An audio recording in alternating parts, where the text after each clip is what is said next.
Hello everyone, welcome to the Kiki London YouTube channel. My name is Amanda. In today's video, we are going to be doing a gel extension using the new Kiki London Universal Gels. So if you missed the launch video, I will leave that linked in the description box below, where we took a look at the 6 new Universal Builder Gels. Then in last Friday's video, I showed you guys how I do an overlay using the Universal Gels. So I thought today we would use one of them to do an extension with tips.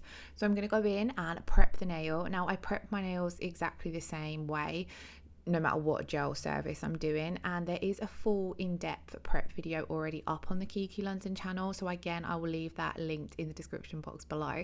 Because I do my nails regular, I don't always have too much prep to do, so we're just doing quite a simple version to start off with. I cleansed the nail with some alcohol, and then I'm using the Sophia cuticle tool, and then this one is the Helsinki cuticle tool, just to remove any dry dead cuticle that's growing up the nail plate. I did have a little bit of gel left around the cuticle areas from doing a removal just before this video. So I'm just scraping some of that off as well that had melted down with the acetone but hadn't fully removed.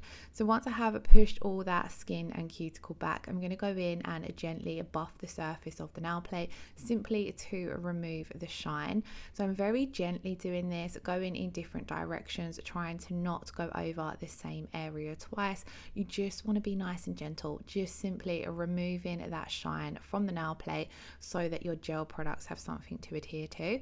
I am just going to go in with the buffer and neaten up the free edge as well. Now, depending on the nail that you're working on, you may have a little bit more work to do here.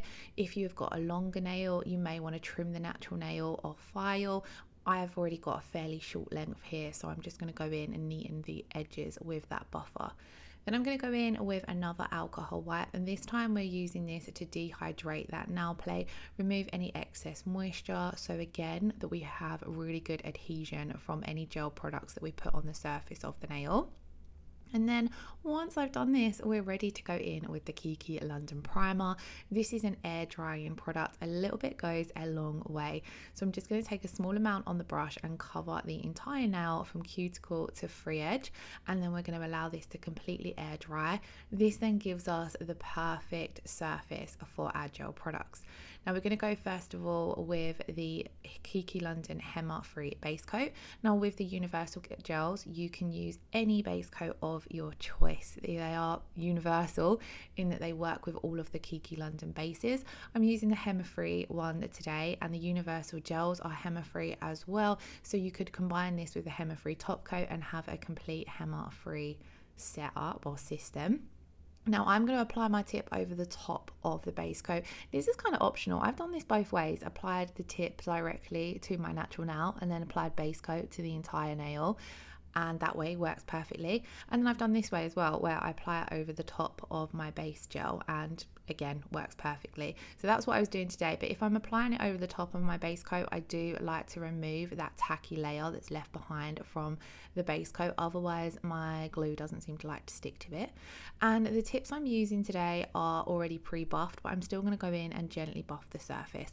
But before we get to that, I'm just getting a little bit ahead of myself. Before we get to that, I'm just making sure that the tip is stuck down nicely from sidewall to sidewall, rocking it backwards and forwards for a few seconds until that glue sets in place. Now glue usually does dry very quickly, and then I've taken my scissors and I'm just trimming it down the nail tip to the shape that I want it to be. I decided to go a little bit shorter, and then at this point, if you wanted to change the shape of this tip, you could with a file, you could bring in your sidewalls, you could round it off and make it more of an almond. I wanted to keep it as a square. At this point it's ever so slightly tapered, but once we add our gel products, I was aiming for a classic straight square nail. Now like I mentioned, these tips are already buffed, but I still like to go in and buff them because gel doesn't like to stick to a shiny surface. So you want to make sure that the tip you're using doesn't have a shiny surface. If you are using regular tips that haven't been pre-buffed, then you might want to spend a little bit longer buffing them just to make sure that shine has been removed. Then we're ready to go in and use our universal gel. So as you can see, I'm using the beautiful Mint Mist. This is one of my favorites out of the 6 new shades. And I'm going to apply this using my polygel brush for the main application, and then my stripe liner brush just to make sure I've got a neat application. Now for an extension, I've played around a couple of ways on how to do an extension with the universal gels, and this was the way that I found best for me. Of course, there's different techniques. Every nail tech has their own way, so you can adapt it to work for you. But what I decided I found best was going in with a thin base layer to begin with. So that's exactly what we're going to do here. So I'm going to paint on a fairly thin layer over the top, or sorry, over the entire nail, from the natural nail all over the tip, so from cuticle to the very tip of our extension, and then pop this in to cure. And then we're going to build up our structure. So as you can see, I'm kind of floating this on. I'm not having to work it into our base or anything like that. I'm using the brush to nudge it up as close as I can to the cuticle area, but I'm not stressing about tucking it in because I'm going to do that with my stripe liner brush. And then I feel as though, when with tips especially, this gives you a nice blend between where the tip meets your natural nail. These tips are very thin anyway. You can go in and file them to blend them completely into the natural nail, but you can't do that if you're applying them over the base coat. So again, different techniques, different tips. I'm going to try and do lots of different videos with the universal gels to show you guys different ways they can be used. So I've gone in with that thin layer, I've neatened it up with my stripe liner brush. This has given us now a nice super smooth surface. There's no line where that tip meets the natural nail anymore. So then I'm going to go in and start building up my nail. I'm starting off with my slip layer. So this is going to be a thin layer over the entire nail that we leave wet, and then this is what we're going to use to guide our larger ball of gel to build up the structure of the nail.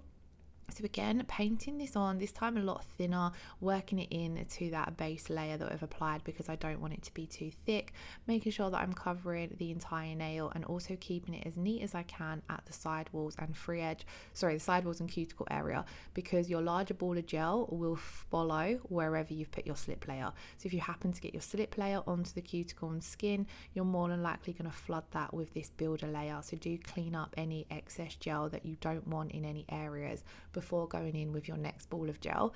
Now, as you can see, this is a larger ball of gel, and I've placed it down at that cuticle area and then worked it over the natural nail bed area. In that back third is where you're building up your apex, and then I've kind of left a lot of that gel there, and it's just self-leveled by itself.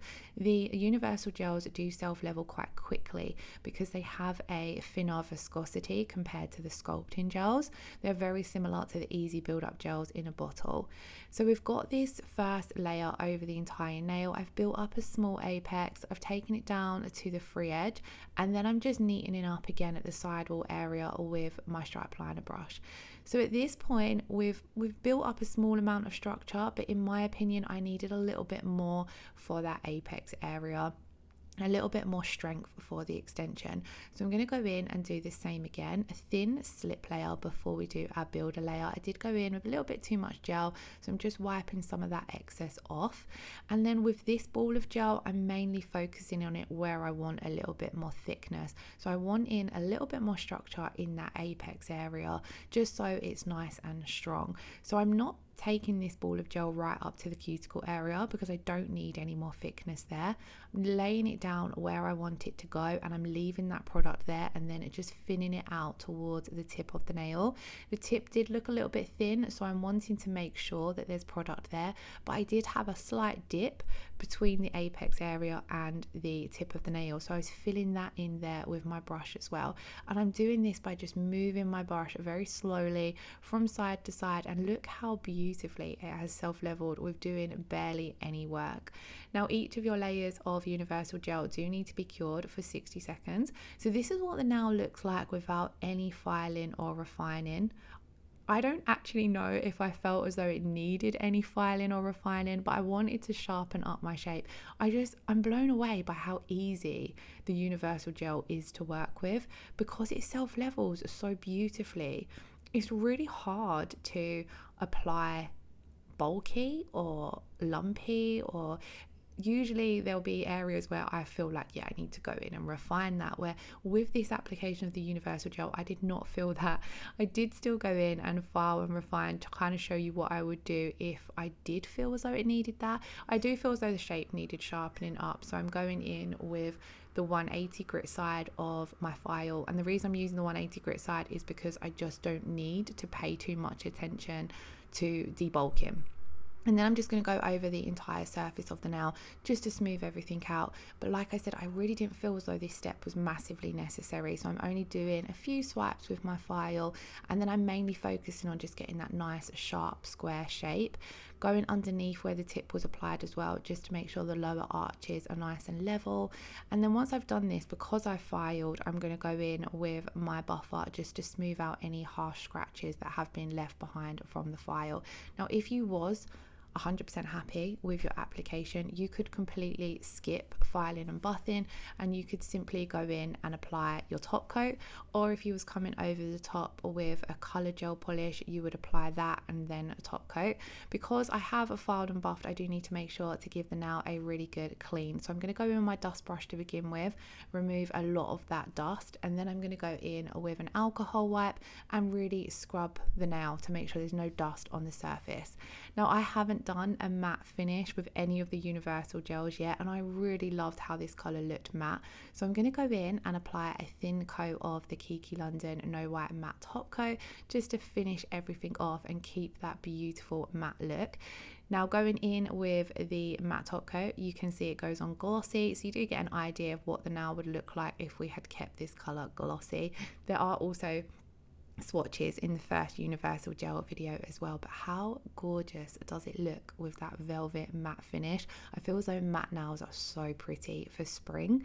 So I really hope you picked up some tips and tricks on how to do an extension with the universal gel in this video. If you do have any questions, I'm always happy to help, so pop them in the comments below.